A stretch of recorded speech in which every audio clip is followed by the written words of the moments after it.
KAZ Radio, where I have one of my most favorite shows, Unlocking the Power of You, with Timothy White Sr. Take it away, sir. Well, good afternoon, everyone. And as Larry just said, thank you for attending with us today, being with us again at KAZ Radio TV. And we're still on the topic of bullying. And some people have asked, why are you still talking about bullying? Bullying is still going on, and it's going on all around the country. And as long as there's a need, we're going to be talking about bullying. There are other areas that we're going to be talking about, but this one right now is very important. As we said, this show is all about three things. We want to make sure that we're relevant, thought-provoking, and life-changing. And today we have with us a very special guest, and we're going to allow him to introduce himself to the listening and the viewing audience, and we will take it from that point. Him, as well as another old favorite in here with us, is Art Finley. You've known him, you've seen him, you're going to hear from him on some matters as well. But until then, we want our guest to introduce himself. Good afternoon. My name is Julius Avery Hart. I have a PhD in clinical Christian counseling, and I've dealt with bullying and other different topics for the last 25 years. Okay. You have a PhD, so what does that mean to the novice out there? Some people say, well, what is a PhD? They see it a lot, but what does that mean? The PhD is the highest form in education, and that means that they are experts. So I consider myself an expert in my field. Okay. And an expert in the field of, and his PhD is Doctor of Philosophy. Yes. Correct? Okay, the Doctor of Philosophy, and you're an expert in your field, which is a good thing because I know we've talked somewhat about bullying, so that makes you an expert in that particular field, correct? Somewhat. Somewhat. Okay. And what do you want to share with the viewing audience and listeners about what you have gleaned from bullying? Because we said the topic today is bullying past and present, or now and then. So we're looking at it now, and what's the difference between what we see as bullying now versus what it was then, maybe 10, 15 years ago? Bullying now has gone to a higher level. 15, 25, 30, 40 years ago, we could have a conversation or disagree, and that would be it. But now, if we have a disagreement, it goes to a higher level. So most of our young people look at it to where I'm right and you're wrong, and I'm going to do something to you if you continue to say that you're right. And so that's where you have the higher incarceration rate, the higher death rate, the less maturity. I think, like, we want things to happen in an instant, in a moment. To whereas, like, when we were younger, we could wait a week. Now I don't want to wait a minute. We can wait a week, we can wait a lifetime. Some things Right. we just didn't have to have. Right. And how does that translate into the bullying mentality then? Because there's some people have that, I want it now, so. Most young people now don't have friends. They have associates. When we were coming up, we had friends. We could disagree, we could even have a boxing match, but we would still be friends. Now, I don't have friends, and so I can leave you at a drop of a hat and not even think about it anymore.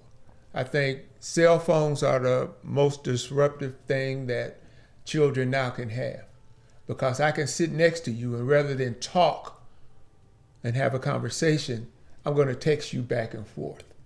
And so we don't develop a relationship. Okay, so when you're looking at it, you mentioned the aspect of friendship. Friendships are really what's lacking at this point. We have more acquaintances than we do friends. Right. And you mentioned the cell phone. Cell phones are replacing people then, because as you just mentioned too, you can sit right next to an individual and never carry a conversation with them apart from you're texting on the phone. Correct. So let me ask you, Art, since you're right here too, what does that aspect of bullying represent for, we're older, we're all older men in the room. When you look back, you say bullying then opposed to bullying now, because you said yourself a few weeks ago, you were a bully. And yeah, you too, and you're with Dr. Avery Hart right now, and on occasion you bullied him, right? No, not on occasions. It was more like you see him looking at you? Did you see him looking at you? Interaction. You had an individual who played football and I played basketball, and it's always, mine's is for non-contact sport. His is to contact, is to hit. Getting back to your question early on is about relationships. Mm-hmm. Back then, we could be laughing and talking to each other and talking about different members in your family, and we'd laugh. It wasn't personal. Once we left the playground, we were all walking, going home together and chit-chatting and talking. There was more of an interact. And what you guys said earlier, a good friend of mine, we were on the phone one day, he said, you know something, my sons can't keep friends for 3 to 5 years. And he said, fam, we've been friends for over 40 some years. We keep friendships like that. It's the ability to be able to interact. And when you have toys, text phones, text messages, and when you're dealing right there, you take away from the interacting. So what we're finding that is a number of young people. Now, I don't want us to just say young people, because they're older people have that bully mindset as well, correct? Yes. So how do we combat the bully mindset for the adults? We talked about, we're saying then and now. Then it was different. As you said, you can be friends, you can bully one another, and at the end of the day, you can walk away being friends. So why isn't it that way now? What is the big difference between the bullying happened 20 years ago or 30 years ago to the bullying today? It's a mindset. It's just like young kids have games to look at that all it is war, violence, stealing, lying, cheating. When we were young, we were outside playing.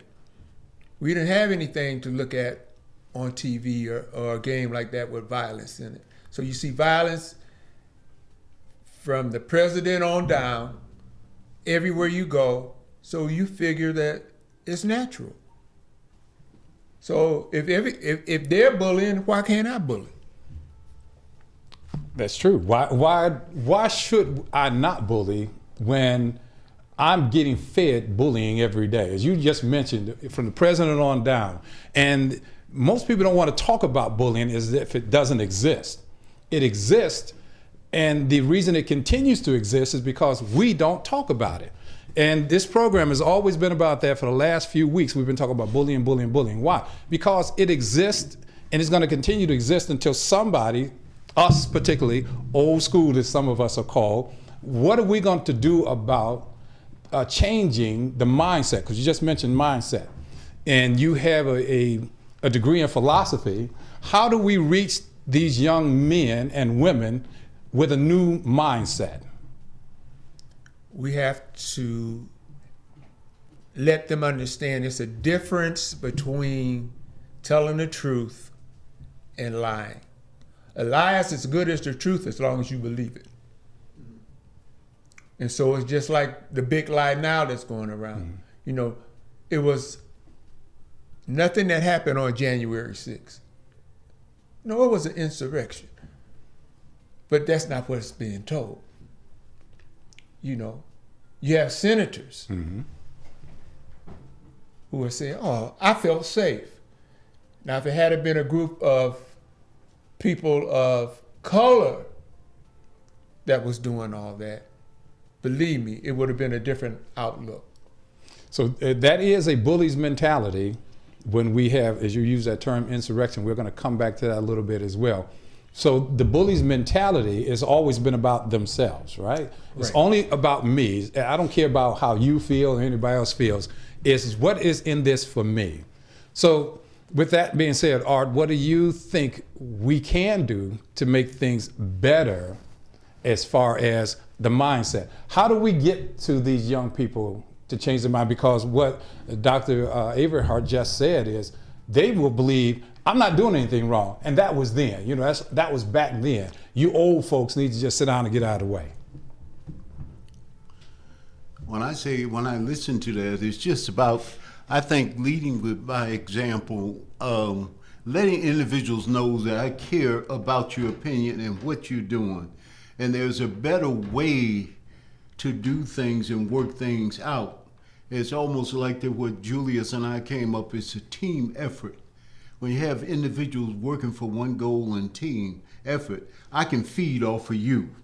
So when you're an individual or a bully, who do you have to feed off? I feed off from trying to be destructive towards you. That's how I feed. But there's another way when you bring or have other individuals come in, and it's an effort for us to have camaraderie and make things happen. See, when a team wins, everybody wins. And so we leave the table with a good feeling. When Tim just wins, it makes me sick. Why does he always win? Well, instead of having that type of attitude, they said, Tim, how are you doing this? How are you becoming a winner? And a lot of times we're afraid to do that, afraid to ask, and you shouldn't be. So what you're saying is, and this is for both of you, that's ego gets in the way then.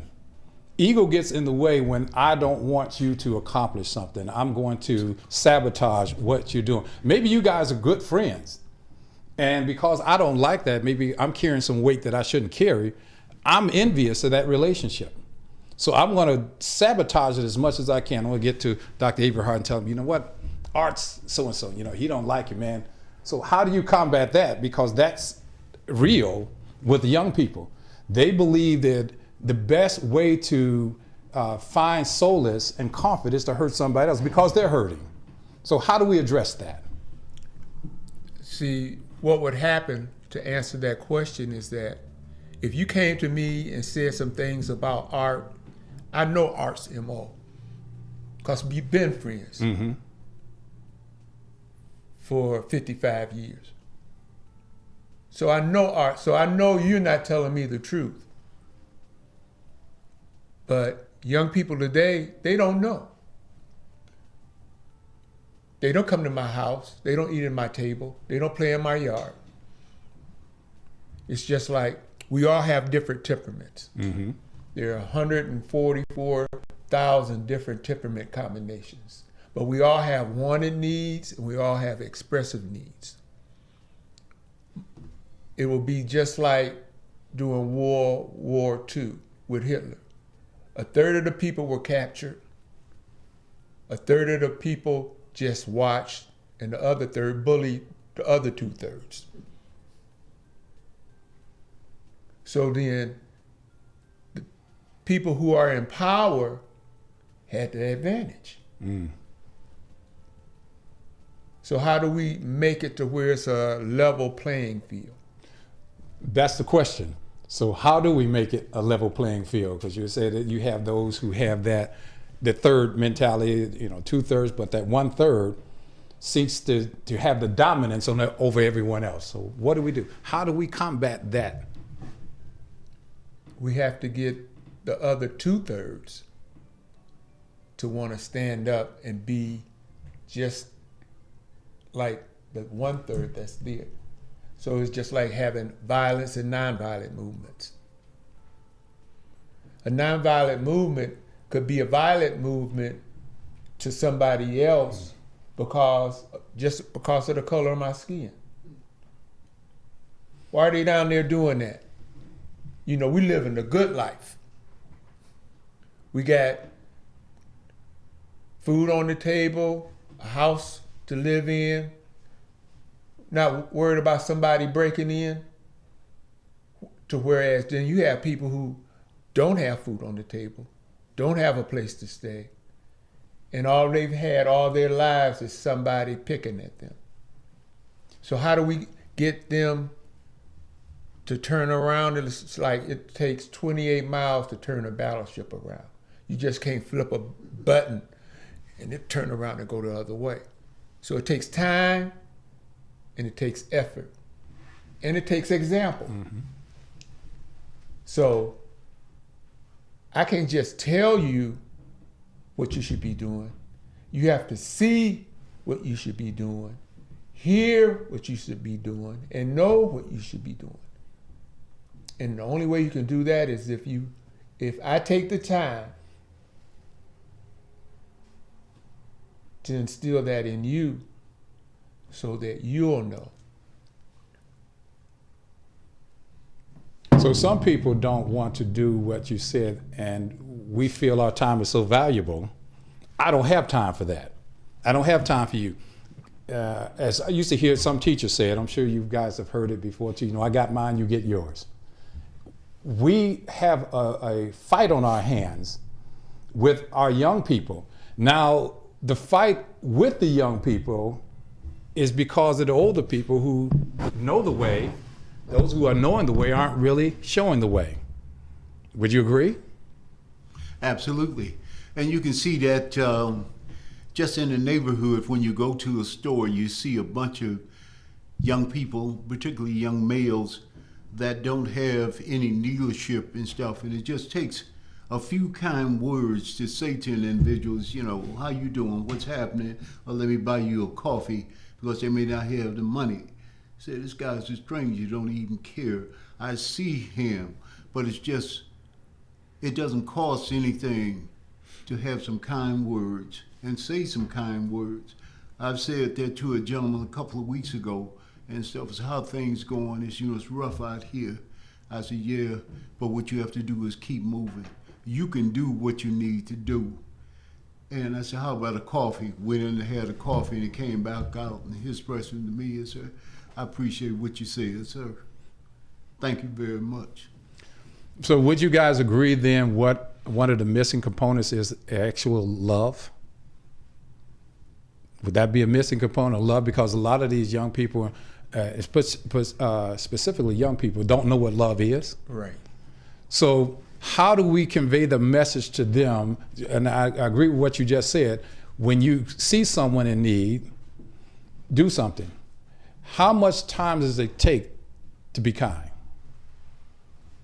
Very little. And to say kind words. I remember Dr. Everhart told me something that stayed with me. He said, something in business or social life or whatever the case may be. He said, Art, if we don't help each other, who's going to help us? I said, wow. That's a thing that you got to remember in your head and in your heart. It just takes a little bit, because it can make such a difference in an individual's life by just participating with them like that. Okay, so how do we get them to participate? We know we want them to be more involved. Most of the young people already feel that they have attained all the knowledge they need because they have a cell phone, correct? The cell phone teaches me everything. My dad's not at home. My mother's not at home. The only other people at home is the siblings. So my education, especially with the coronavirus being what it is, my education is coming through other people. And we know for a fact more people have been victimized because of the coronavirus, and they're locked in their homes. And so with that being said, how do we honestly get our young people to the table? That's for both of you. Right now, the only way we can do it is through social media until things open back up. But see, it doesn't take much to look at a program. But most of us, we want to see a program where there's disagreement. We don't want to see a program where you're getting along with me, I'm getting along with Art, and everybody in the room is getting along. That's boring. Because I don't see that every day. Mm-hmm. I don't see it in my home, in my school, and everywhere else I go. It's always a disagreement. I turn on, what's that with Charles Barkley and Shaq and ESPN? ESPN. Sports program. Yeah. Sports program. They intentionally make them disagree with one another to keep the ratings up, because people want to see that. But that's not the natural thing to do or be. So what's wrong with us then when we feel that this is the best thing for us to see disagreements. I know it makes money. It's obviously making money because we see it every day, all day. Do we not care about one another? We care about the financial wherewith more than we care about you as an individual? That I'm going to prize the money over your mentality? There's something gone awry there. What is it that we can do? Because if we don't do something now, it's only going to get worse, and our children, our grandchildren, our great-grandchildren are going to come into a bigger mess. So how do we begin to clean up the mess? I see what you're saying, but you know, when you say things like that, you put a bullseye on yourself, right? Right. Because there are people out there going to watch and they're going to listen to this and they're going to say, you know what? I thought he called himself a doctor. Why is he saying that these negative things about programming? Because these negative programs are affecting and infecting our young people. Right. So when you step up to the plate like this, and I love that you do that, and you did that, you're simply saying to others that I'm different and I care. You don't care if you just sit on the sideline and watch it happen. Right. Go on, you ready to say something, Art? Go on. I agree with you 100%. It's participation. It's showing that I care. We've had an opportunity to go with Tim White Publishing Company into elementary schools and tell them and show them that we care. And to hear their reaction that somebody cares for me. And I value my opinion of what I have to say. That is just like, that's an adrenaline that's shot into your system, and it just opens up a whole new particular program right here. We see it, and it can be done, but it's taking the time to go ahead and do that. It's taking the time to be able to do that. So individuals who are retired or seniors who are former business people or share some things in the community with the school or churches. That's all you have to do. So I'm hearing you say too, for those of us who are retired, that you don't have to sit around and vegetate. You don't have to sit around and just watch TV or sit on the front porch.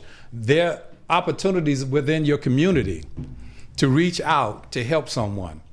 And until we have this saying, it takes a village to raise a child, when is the village going to get involved with raising the child?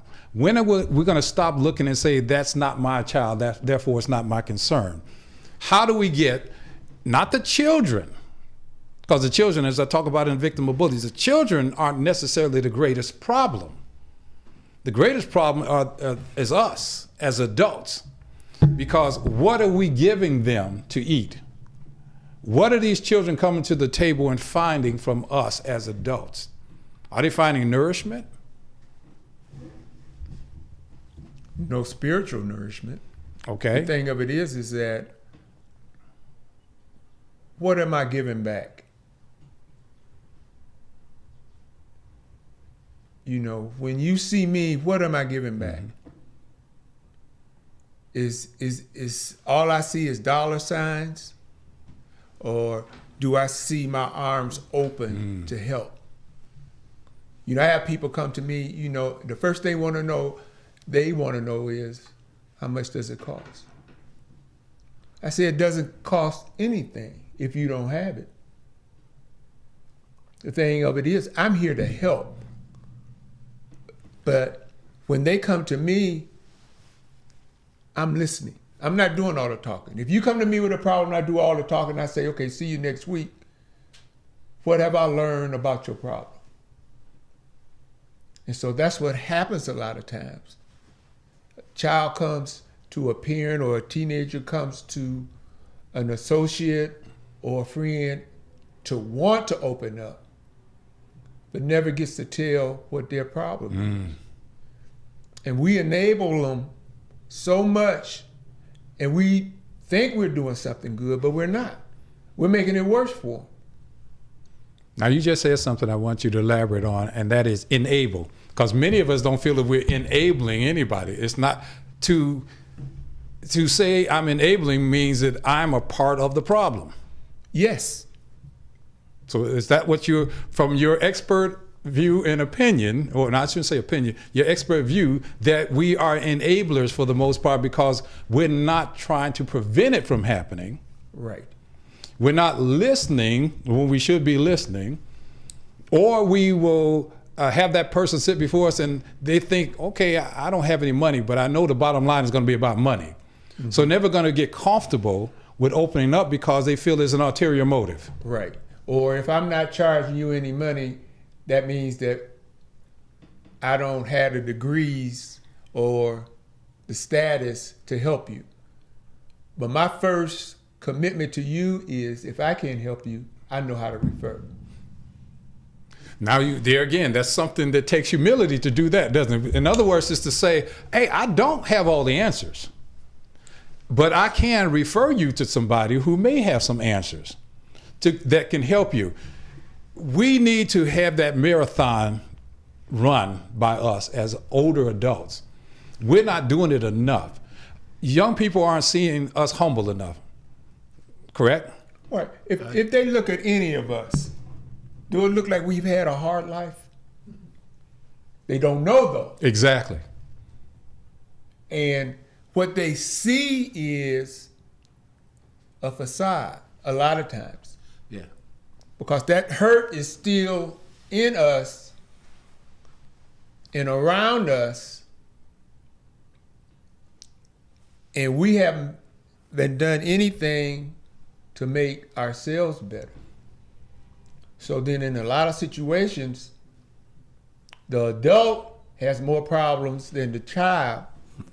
Now you need to say that again because it's something we won't admit. Say that again because it's important for people to know that. The adult has more baggage than the child.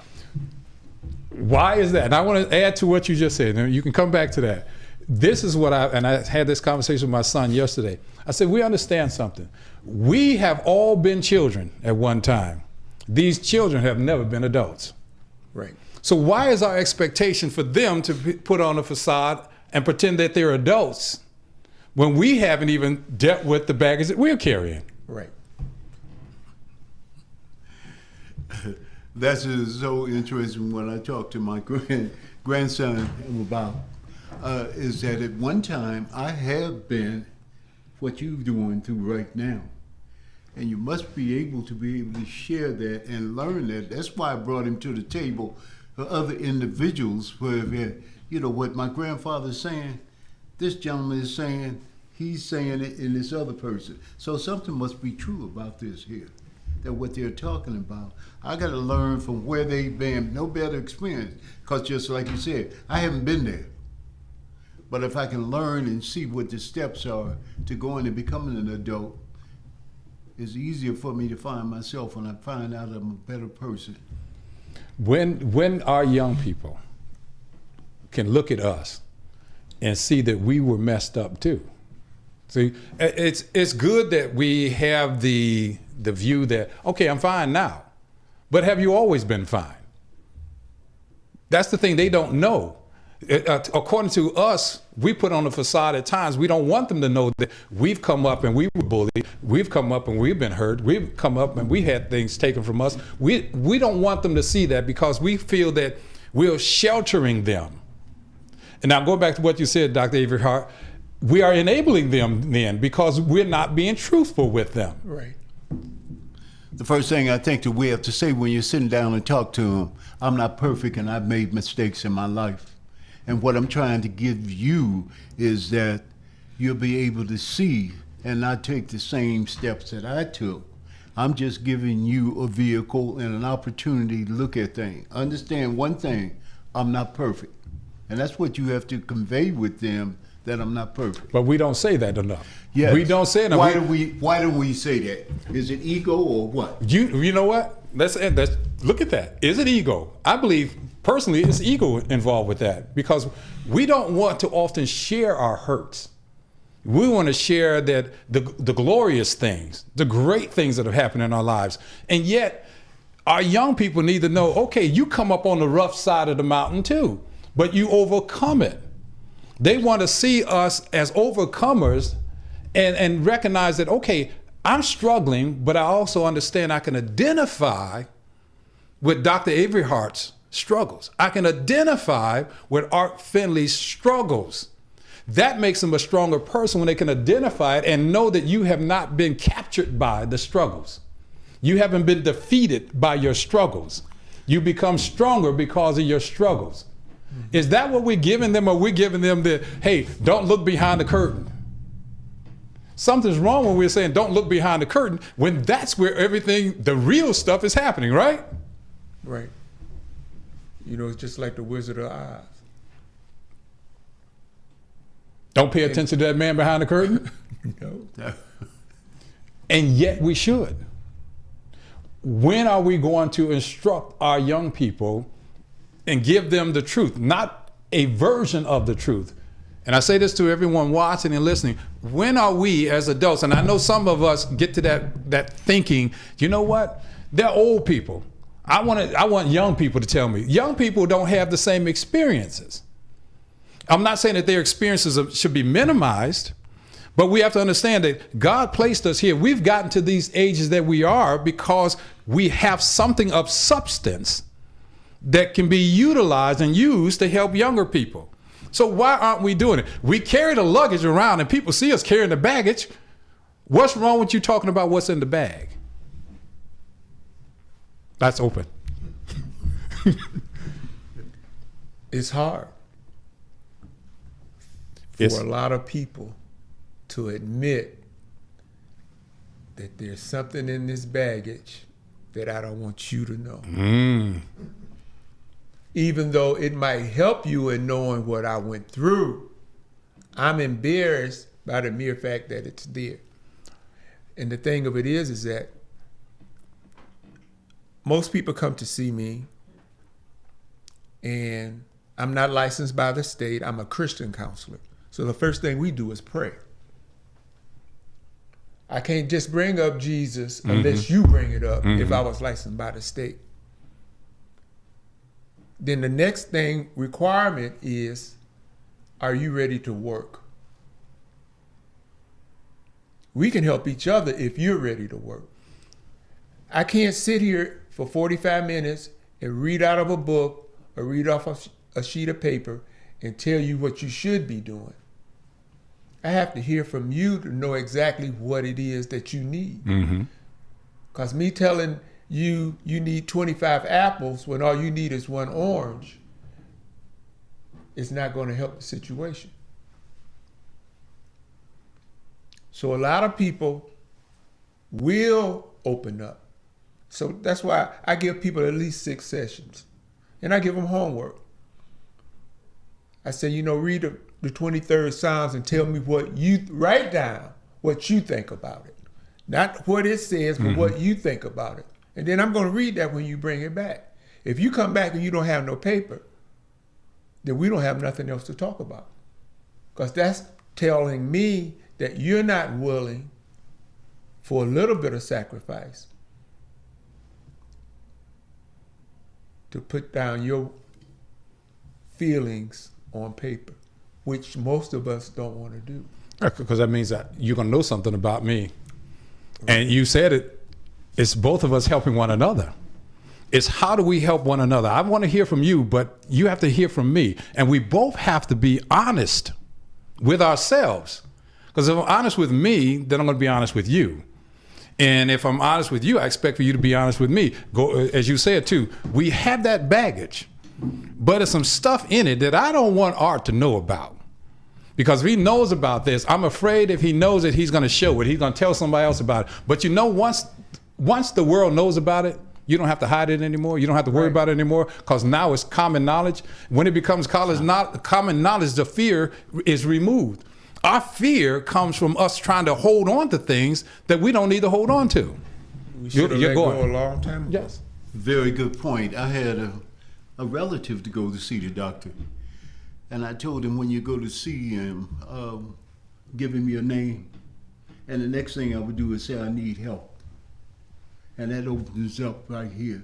Let's have conversation. So my relative said, I can tell him everything if you want help. Open up and tell him that. And then after this first session, he called me, you know something? I feel better in talking to him. I'm talking to a stranger, but I'm letting this hurt go. And that's what it's all about. It's about that particular help. And the one thing I tell them about this, and anybody, you have to be consistent. One time doesn't take everything take away. It takes other times to take, and you'll feel this burden being lifted off your shoulders. And I'm able to tell, and then you see things with a different value. That's the whole key. You see things with value. You have to see things from a different perspective. And Dr. Averhart, you just mentioned that. He said it's going to take more than one session. Absolutely. It takes more than one session to begin to empty up. Now, there are some people who can't empty up in one session.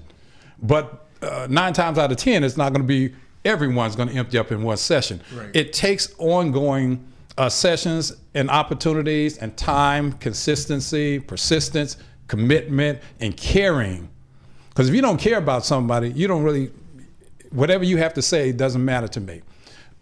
When we listen with the intent to hear what the person is saying, where they're hurting. Doctors are no good if you go into the doctor's office and they ask you, okay, why are you here? Well, I was just driving by and I just stopped in today. For what? If you go to the doctor, you're going because there's something wrong. Right. And when you get there, the invitation to you at that point is, share with me, tell me what's wrong so I can help diagnose what the problem is, so we can hopefully come to a point that we can get this remedied. But we don't do that enough. And again, it comes back to how much time are you willing to invest? And I don't say this, invest time rather than sacrifice time. See, it's bad when you tell somebody I'm sacrificing for you. That means I don't really care about it. Say I have to sacrifice. I'm sacrificing my important time to hear from you. Then I have my guards are up because I'm simply saying to myself, he's sacrificing his time for me. Okay, then I can go down the street and get someone else to sacrifice the time. I want you to give me the time because it's important. When I sit down with you, I'm going to ask you, okay, how much time do you have? Are you looking at your clock, your watch every 10 minutes? You really have no time for me. And if I keep seeing you doing this every 2 minutes, doing this, you don't have time for me. Honestly, do you? But then your thoughts aren't on me. Your thoughts are on time. Exactly. Because that's what you keep looking at. And you look at things and you do things that are important to you. You know, if I came to your house, you wouldn't have to tell me what you like because it should be there. You know, if you got jerseys up with signatures on them, I know you're a sports fan. I don't have to ask you. You know, I think he might be like sports. You know, it's just like a lot of times when people come to me, what they said before they came is not the real reason why they came. And so they think they're hurting because of one reason, but they're hurting because of something else, and maybe 2 or 3 things that has bothered them for the last 20 years or 10 years. So if you're hurting from that, you can't be happy over here. You can't be in good shape there because you're still hurting here. So if you're still hurting, you can't be in good shape. And the person that you're around the most is going to catch what you're hurting from. And if they're catching what you're hurting from, it's hard for them to give back to help you, and they don't even know why you're hurting. So you become contagious without even knowing it, Dan. Yes. You're contaminating the things around you and the people around you because you're hurting. As we said a couple of weeks ago, those who hurt others.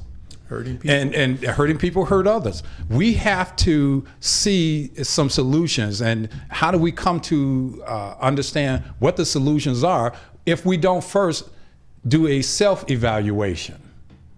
Because before you talk to me, you need to examine yourself, correct? Absolutely.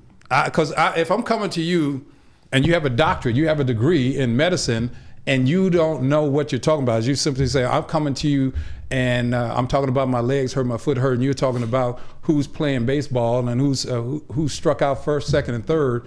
That's not helping me. And for a moment, we'll just look at a scripture. Amos 3:3 says, "Can two walk together except they be agreed?" So we need to be on the same page if we're going to help one another. You guys don't have a 50 plus years relationship overnight. This is something that was nurtured and it's grown over time. And that's what's lacking with most of our young people and ourselves as well. We get old and get complacent.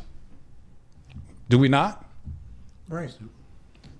And if we become complacent, how can we benefit the young people who are hurting, who may come to us and saying, Dr. Averhart, I have this problem. And what first thing you do is, let me see if I got time for you. How does that young person feel when they come to you for help and you turn them off? Then we get upset when we turn them off, we turn them away, then they go down the street and they get involved with somebody or something and hurt themselves, and we say, man, that's a bad thing that happened to so-and-so and such and such. How do we reconcile that? It's hard. It's almost impossible to go back because normally you don't get a second chance. You know, my prayer is before I see anybody or even start my day is, Lord, give me the understanding that I need to whoever comes through these doors or whoever calls on the phone, that I will be able to understand what that need is.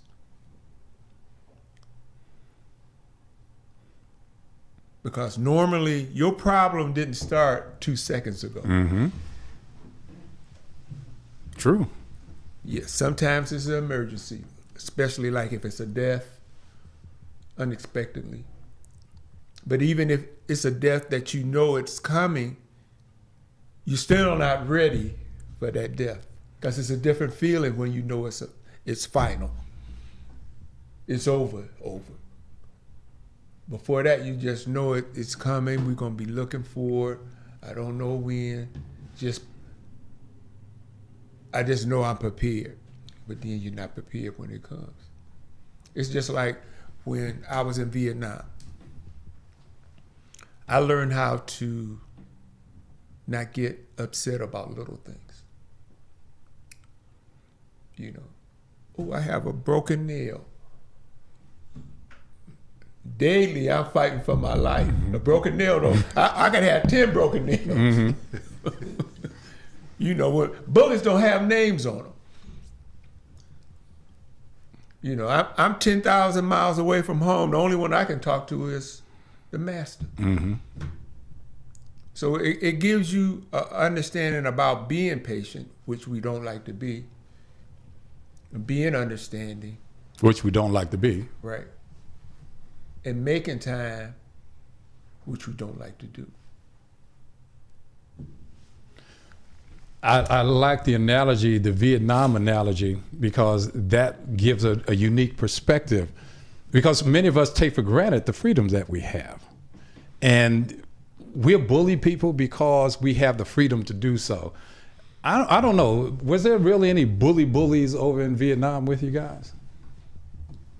There was bullying. No, I wouldn't say bullying that much. What you had is that you had a lot of calling on God. Oh, Jesus. Oh, God. Why is this happening? There was a lot of that. And individuals that was over there should come home and understand what the blessing was. When you can have church on a Sunday in a war zone where an individual that was wanting to be a pastor would say, hey, all the things that happened this week, let's give blessing to God. Out here in the jungle, yeah. We just put security around here as we go through prayer and thanking God. That is a tremendous release on you for just that 1 hour or so, because your life is 24/7. So it's just interesting. There's so much God come in a situation like that. Oh, Jesus. Oh, God, help me. bring the same attitude and the same questions that you ask, bring them home. Because they're here. So we need to look at how we can get everyone. I don't want to seem like I'm just picking on young people, because that's our burden. It's a burden for young people. For them to understand life is precious. Bullying, really is no place for bullying in our lives. And we need to help them understand, if they're bullies, why they're bullying, what are some of the remedies for that bullying. One is what you've mentioned yourself. Somebody said we need to look at the Creator. We look at God. How does God weigh into what is going on in our lives? And for the most part, many of us don't hear God mentioned. Absolutely. At all. Right. Absolutely. He seems to be an afterthought, if anything, when we need to have him as the center of what's going on. Most of our children are coming up in homes that God has not talked about, God has not seen, and let alone us being the example. See, many of our young people don't read Bibles, they read lives. So the question becomes, what are they reading when they see us?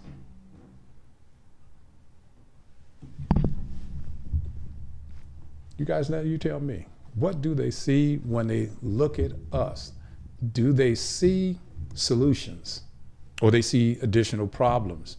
When they look at me, when these young people look at me, do they look at me and say, that's a source I can go to?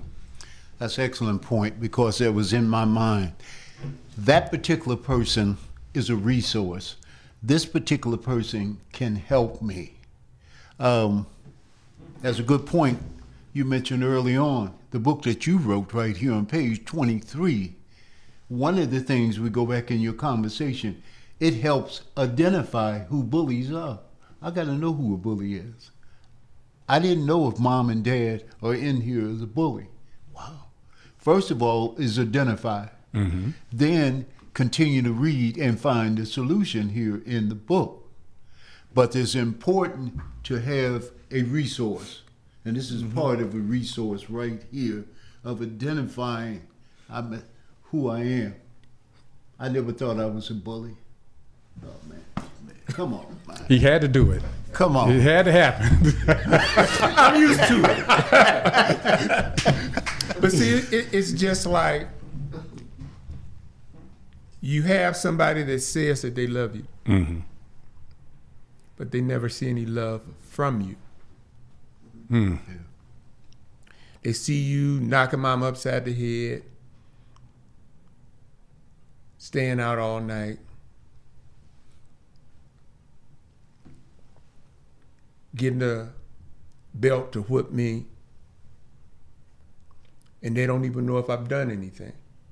But yet, I love you.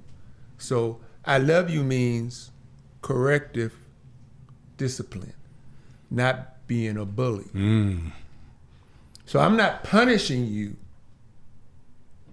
There's something here that not only you should learn, but that I should learn. You know, the first time I had to whip one of my kids, I cried after I did it. So I can remember when my mother would say, this is gonna hurt me more than it hurts you. And I'm thinking, How's that? it's gonna hurt you. So it's important to know the difference in that comprehension part. We shared yesterday with the group of people we were talking to about the difference between bullying and discipline. And I said, let's try to make this as simple as possible. Bullies are out for themselves only. The only person they care about is themselves. So bullying, that's what they do. Discipline, you care about the person you're disciplining. The focus is not on you, it's on them. So how do you distinguish whether or not I'm a bully or I'm a disciplinarian? Because if you're disciplining, it's for that person's benefit. And you're letting them know that. Exactly. But when you're bullying, it's all about me, exclusively me. I don't care about you, what you're going through, what has happened to you. Just me and me only. So we have to be able to separate those two and teach them. And as you mentioned, the aspect of love. Are they seeing love? Are they experiencing love? Genuine love. Now, because it's easy for people to say, I love you. And let's not misrepresent it. And I'm looking at the camera for this. Don't misrepresent sex for love. Because you're out there having sex with somebody, that don't mean you love them or they love you. You have to learn, and Art, you mentioned it, you have to learn what the differences are with things. Education, I need to read. I need to learn better to do better. Now, in order for us to learn better to do better, I need to see what we don't like to be, and that is examples of what we're talking about. So when I tell you, come to me and I'm saying, I love you, I love you, I love you, you need to see love coming out of me. Don't we? Absolutely. It's just the same statements they use in Missouri. Show me. I'm from Missouri. Show me love. Show me that you care. Like you say, it's conversation to say, I love you. What am I trying to get from you? Exactly. But show me that you love me. You have to show me that you understand what love is before you can teach me love. The sad thing about it is that in America, love can mean so many things. It's not agape for the most part. No, it's not. And well, let's take that, what you just said. You use agape love, which that divine love. Mm-hmm. For those who are watching and listening, the divine love. But there's the other two love. Actually, it's 7 words for love in the Greek, but the 3 that we are most commonly use, and that's eros, philios, and agape. Mm-hmm. And eros is that physical love. It's a sexual love. I'm drawn to the person's body, if you will. The philios love is where we got Philadelphia from, or brotherly love. So we're supposed to have that towards one another. But the divine love is what we should be seeking and showing and demonstrating to people. They need to see divine love coming from us. How do we show divine love when we don't even know what divine love is? Because it's not because of, but it's in spite of. So you mean you can love me regardless of what I do? I mess up a lot. Jesus was a forgiving person. You look at those 2 thieves on the cross. One was this close to going to heaven, but he hardened his heart. Mm. The other one said what? Father, remember me. And then he told him, this day, not next week, next month, this day, you shall be with me in paradise. So a lot of us can get this close and still harden our hearts and get turned away, or have our hearts hardened by someone else and turn away. Now the danger in what you just said is we allow our hearts to be hardened. You know, I can say, well, Dr. Averhart told me I need to give up smoking and drinking. Why should I do that? Why should I do it? That's his opinion. So I can harden my heart against what you've said rather than take it in and realize that he was encouraging me to change things that require me to have a healthier mentality, a healthier body. So I don't want to do that.